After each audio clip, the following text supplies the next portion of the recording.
The moon hung in the sky, casting a glow on the still lake, its light shimmering like tiny diamonds on the water. I stood at the edge, the water calling to me, its gentle waves promising peace and escape. I couldn't resist.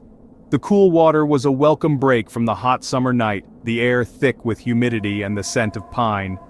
I waded in, the water cool and smooth against my skin, a stark contrast to the heat of the night. I dove beneath the surface, the world above fading into silence, the sounds of the night replaced by the hum of the water. I enjoyed the feeling, the weightlessness, the way the water held me, cradling me in its cool embrace.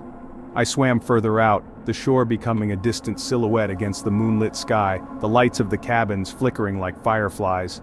As I turned back, a flicker of unease crept into my mind, a shadow of doubt. The water felt different, colder, as if a chill had seeped into its depths. I swam faster, a strange unease settling in my stomach, the once inviting water now feeling like a trap. I glanced back, my heart pounding. Something was wrong, terribly wrong. The shoreline seemed further away, the trees on the bank appearing distorted, almost menacing, their branches like skeletal fingers. Panic began to claw at my throat, my movements growing frantic, each stroke more desperate than the last. I swam harder, faster, but the shore remained distant, the safety it promised slipping further away. I felt a growing sense of dread, a certainty that something was wrong, that I was not alone in the vast, dark lake. I was caught in a current, I realized, a silent force pulling me further from safety, from the shore that now seemed far away. I cried out, my voice swallowed by the vastness of the lake, the sound barely a whisper against the silence. Desperation clawed at me, icy and sharp, each breath a struggle against the rising tide of fear. I thrashed against the water, my breaths coming in ragged gasps, my strength waning with each moment. I strained to see through the darkness, my eyes searching for any sign of the shore, any hope in the blackness. Then I saw it, a glimmer of something ahead, a shape in the water ahead, barely visible from the shadows, its outline shifting. It was large, serpentine, moving with a slow grace that sent chills down my spine, its presence a dark omen.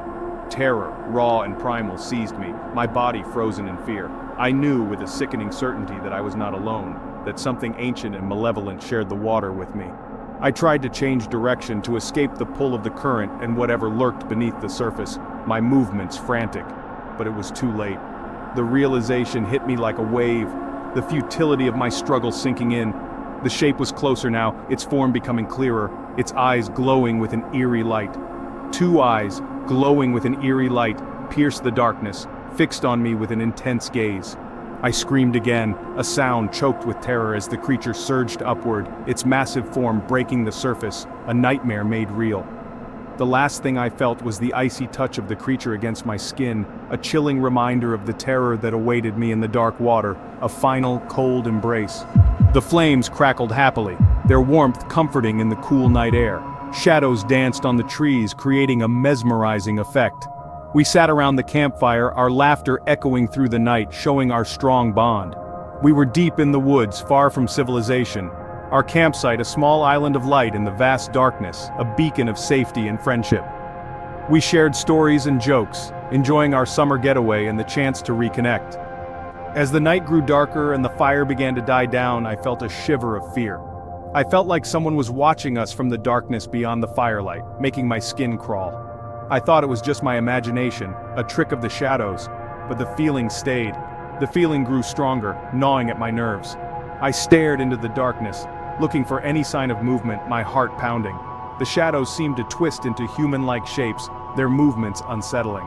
I tried to focus on my friend's conversation, but my mind kept drifting back to the darkness. The feeling of unease was persistent, growing louder and more insistent. I excused myself, saying I needed more firewood, hoping the task would calm my nerves. As I moved among the trees, the darkness seemed to press in on me, making me feel small and vulnerable. My heart pounded, my breath catching in my throat, each step feeling heavier. I quickened my pace, my eyes darting around the dark woods, every sound setting me on edge.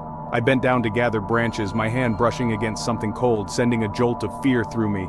I recoiled with a gasp, my heart leaping into my throat. There, among the roots of an old oak, lay a doll, its presence unexpected and unnerving. It was porcelain, its features twisted into a grotesque smile, its eyes empty. Its eyes, two vacant sockets, seemed to follow my every move. A wave of dizziness washed over me, a primal fear gripping my heart. I stumbled back, my foot catching on a root, sending me sprawling to the ground. I scrambled to my feet, my eyes fixed on the doll, its grin seeming to widen. I ran, my lungs burning, my legs screaming for rest, driven by a primal instinct to escape. I could hear my own panicked breaths, but I didn't slow down, the fear pushing me forward. I knew something was following me, something evil and relentless. I burst back into the campsite, my friends startled by my sudden return. I tried to speak, to warn them, but the words caught in my throat. I could only point, my hands shaking, towards the darkness I had fled from. My friends, their laughter silenced by my fear, followed my gaze, their expressions turning to horror. They saw it. A figure emerging from the trees, tall and thin, moving with an unnatural grace. Its face was hidden, but two pinpoints of light, cold and malevolent, burned in the darkness. The figure moved towards us, its steps slow and deliberate, savoring the moment. We huddled together, our faces pale with terror, looking for an escape. But there was nowhere to run, the darkness closing in around us, sealing our fate. The old map lay open on the dashboard, its edges frayed, the ink faded with time. It was a relic from another era, a silent witness to many journeys and adventures. It promised a shortcut, a forgotten highway that would save hours on their road trip. The idea of saving time and finding something new was too tempting to resist. They were young and adventurous, eager to leave the usual path. The thrill of the unknown called to them, promising new discoveries and stories. The setting sun cast long shadows as they turned onto the deserted highway. The road ahead seemed to invite them forward, promising hidden secrets. The pavement was cracked and overgrown with weeds, the air thick with the feeling of forgotten things. It was as if the road had been abandoned by time, left to be taken over by nature. As dusk settled and darkness covered the road, a sense of unease crept into the car.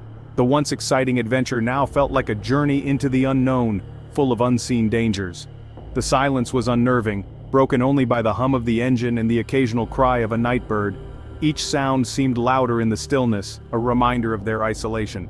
The GPS signal flickered and died, leaving them truly alone with their paper map and the growing sense that they were not alone on this empty road. The map, once a source of confidence, now felt like a fragile lifeline. The headlights cut through the darkness, revealing a road that seemed to stretch endlessly before them. Each mile felt like a step deeper into a forgotten world. The trees on either side pressed close, their branches forming a tunnel of darkness. It was as if the forest was closing in on them, swallowing the road whole. The air grew heavy, charged with an oppressive stillness that made it hard to breathe. Every breath felt labored, as if the very atmosphere was against them. The map, once a promise of adventure, now felt like a curse, leading them deeper into this forgotten place. Each turn of the page seemed to pull them further into the unknown. They tried to turn back, but every turn seemed to lead them further down the desolate highway. It was as if the road had a mind of its own, refusing to let them escape. Panic began to set in, a cold knot of fear tightening in their chests. The once confident travelers now felt like prey, caught in a trap they couldn't see. The car sputtered, the engine coughing as if struggling to breathe in the thick, heavy air. Each sputter felt like a countdown to their complete isolation. They coasted to a stop, the sudden silence deafening in the wake of the engine's demise. The stillness was absolute, a void that seemed to swallow all sound. They were stranded, swallowed by the darkness and the growing certainty that they had stumbled upon something best left undisturbed. The road, once a promise of adventure, now felt like a trap.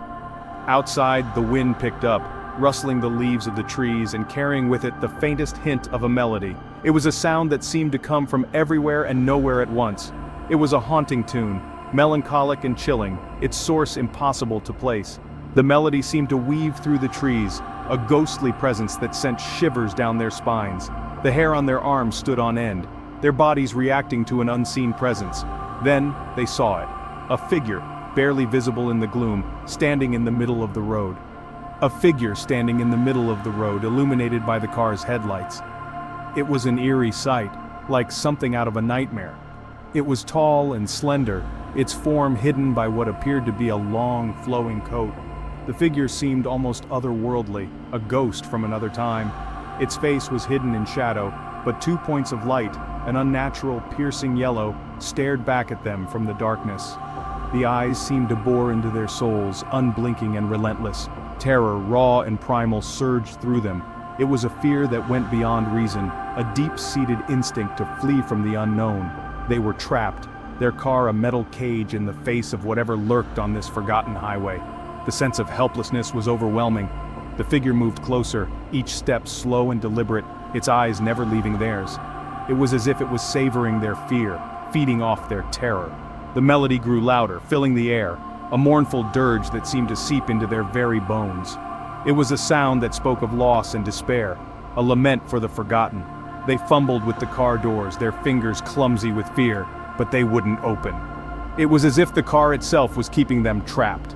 They were trapped, their escape cut off by an unseen force. The road, the forest, the figure, all seemed to conspire against them, leaving them at the mercy of the unknown. Summer warmth can trick us, can it? It makes us feel safe with its long days and bright sun. But as we've seen tonight, darkness can hide even in the light. Sleep well and have pleasant nightmares.